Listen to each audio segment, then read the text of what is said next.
Le dernier trimestre de 2020 a été une période marquée par les élections en Afrique.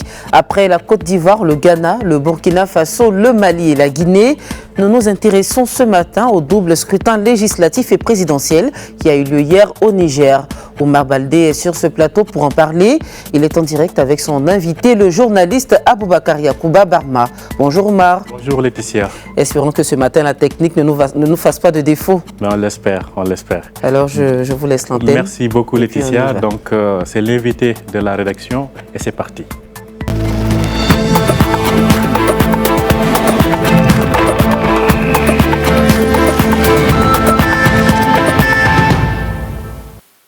Bonjour et bienvenue sur Médien TV. Le Niger a organisé ce dimanche les premières élections présidentielles censées aboutir à une transition démocratique du pouvoir.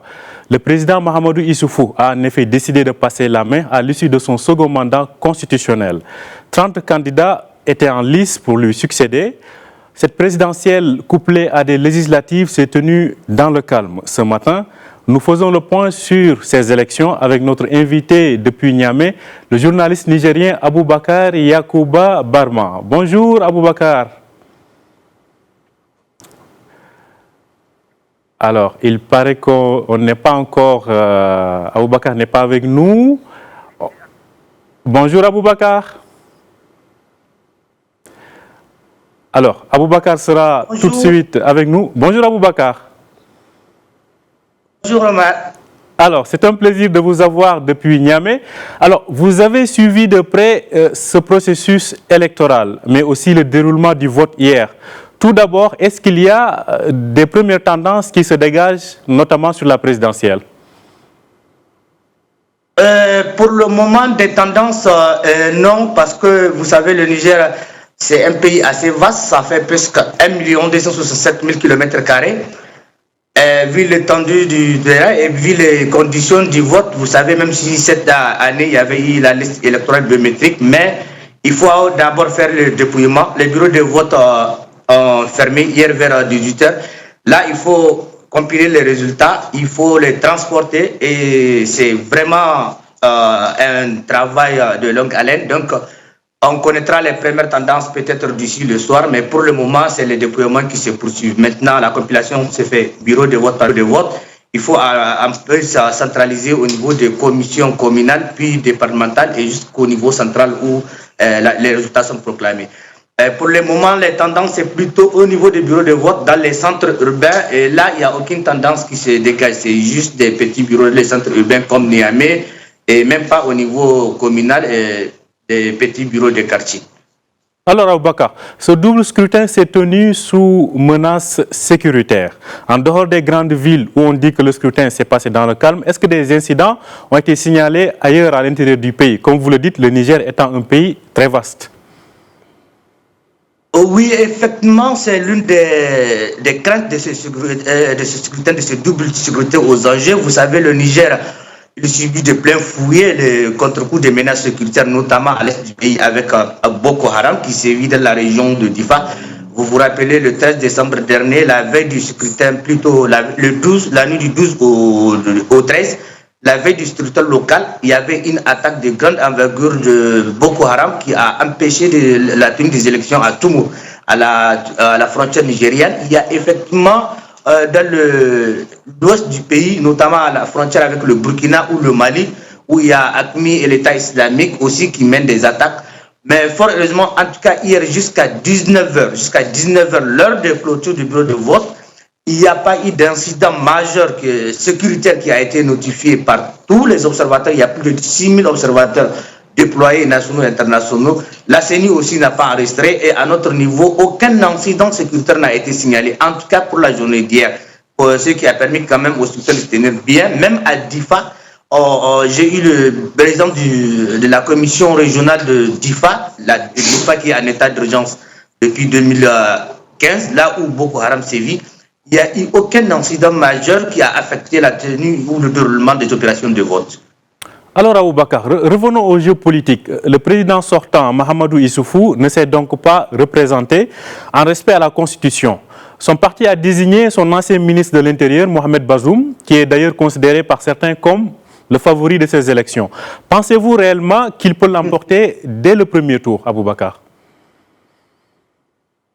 Dès le premier tour, ça serait difficile, puisque, en tout cas de l'histoire des élections au Niger, sauf les élections de 96, qui n'étaient des élections contestées, vu la cartographie électorale du Niger, le premier tour paraît difficile, surtout avec les alliances qui ont été nouées ces derniers temps.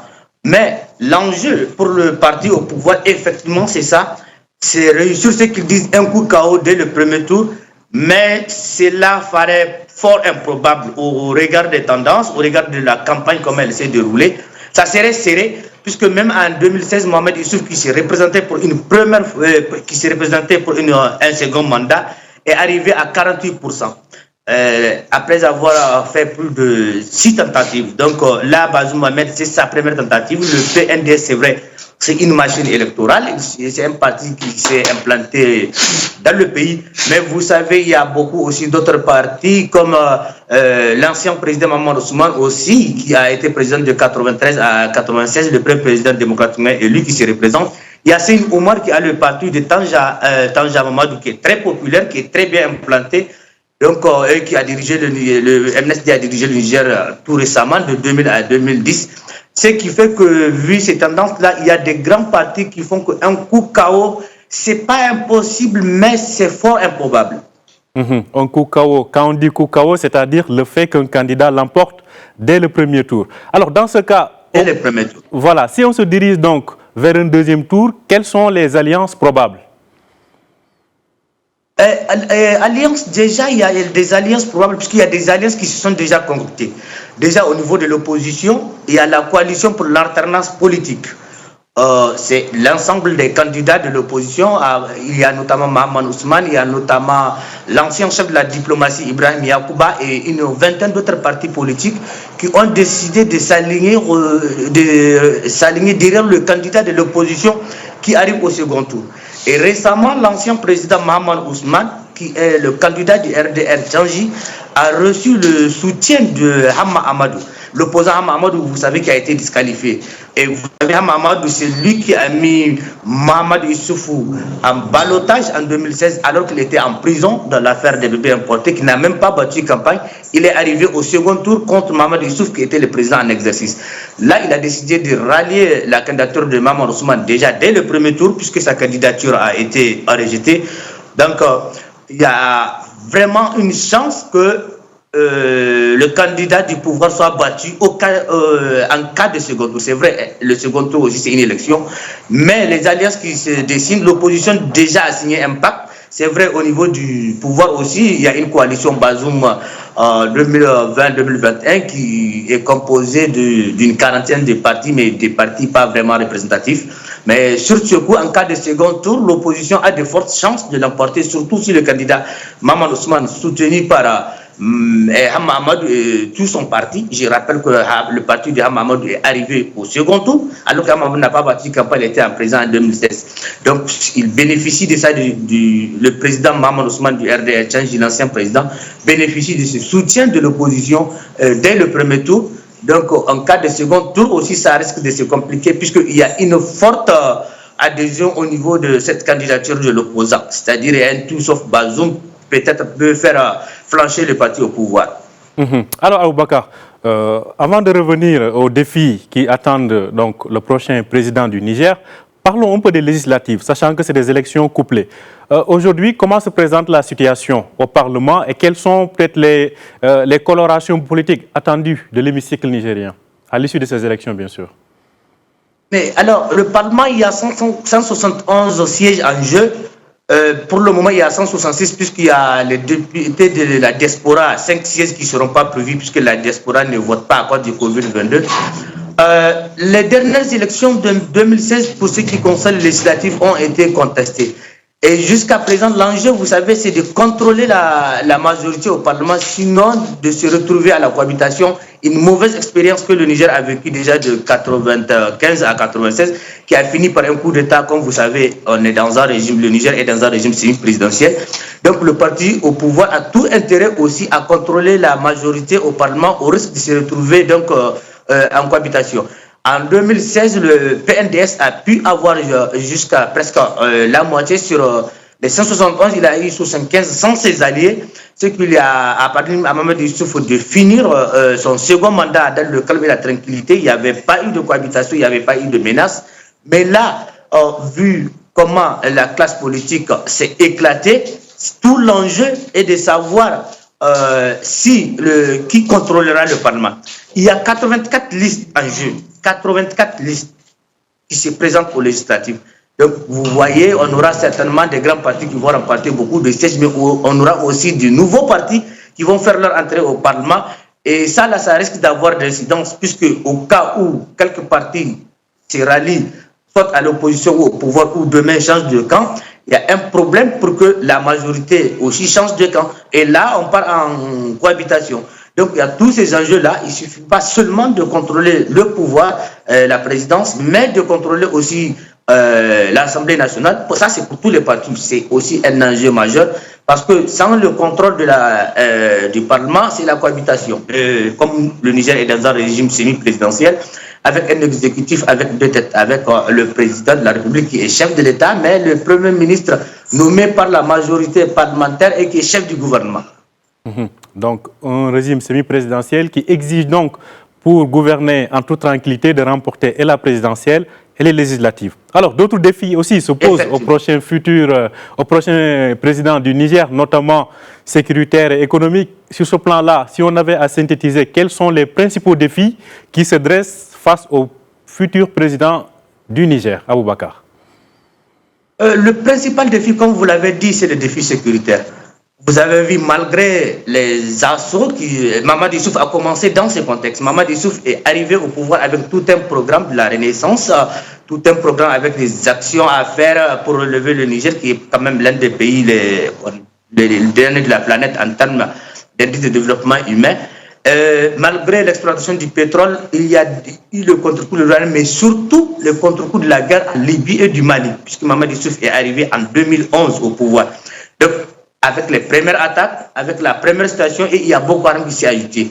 Aujourd'hui également, c'est les mêmes menaces, les défis sécuritaires. C'est vrai qu'il y a des défis qui font légion, il y a la crise sanitaire avec la pandémie du Covid-19, il y a la crise économique avec l'exploitation du pétrole et la chute des cours de l'uranium, dont le Niger est un des premiers producteurs mondiaux.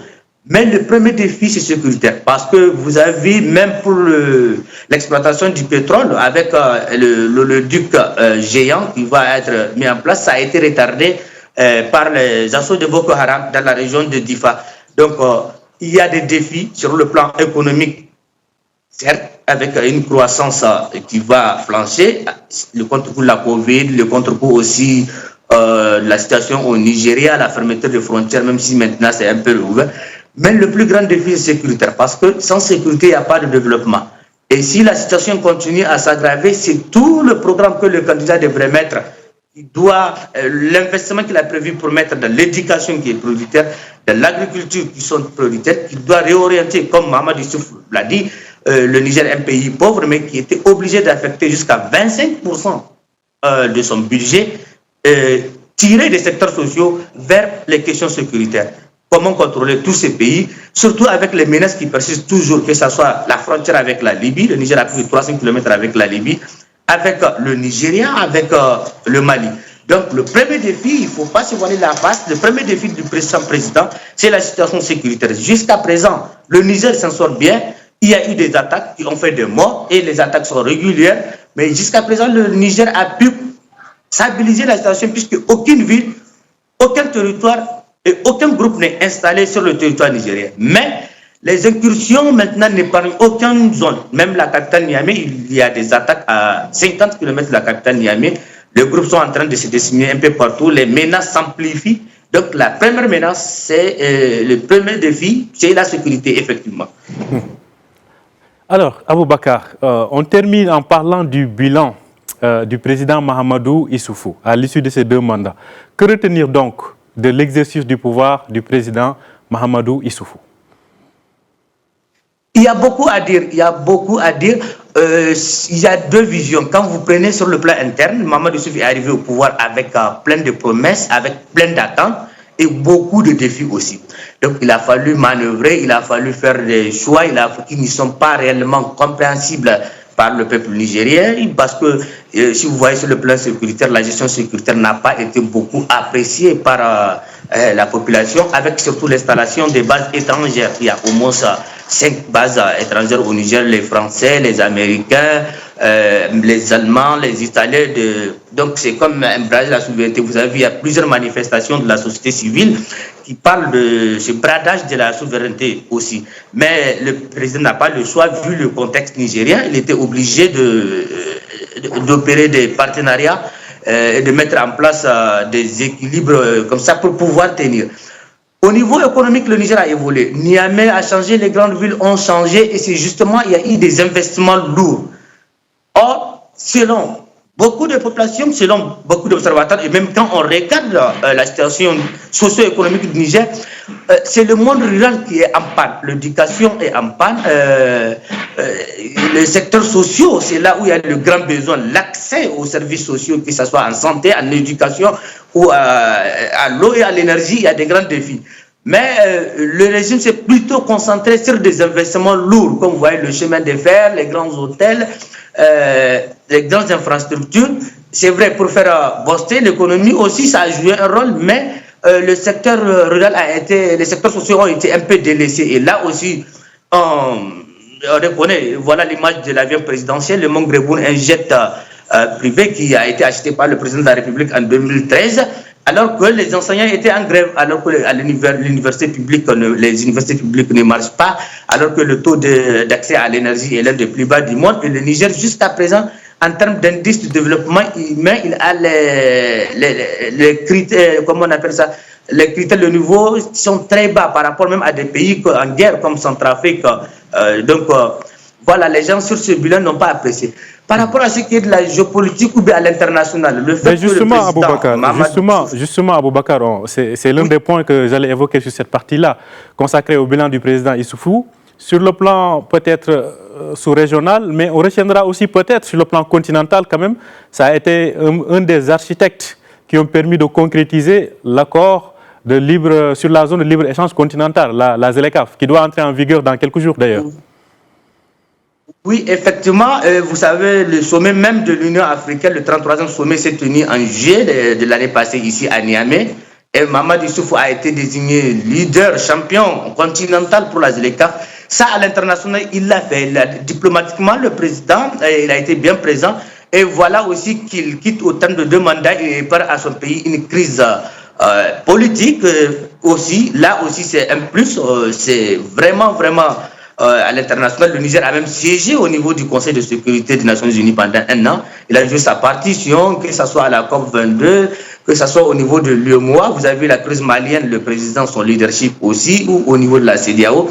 De ce côté-là, justement, c'est ça qu'on dit que le président était plus préoccupé, surtout à la fin de son second mandat, à l'extérieur qu'à l'intérieur. Vous savez, quand vous avez une population qui vit avec, comme on dit, moins $1 par jour, une population pauvre à plus de 80%, pas alphabétisée, siéger au Conseil de sécurité, ZLECAf et tout ça, ça ne veut rien dire. C'est là tout le contraste, toute la contradiction du bilan de Mahamadou Issoufou, tel qu'il est perçu à l'extérieur et tel qu'il est perçu à l'intérieur du pays.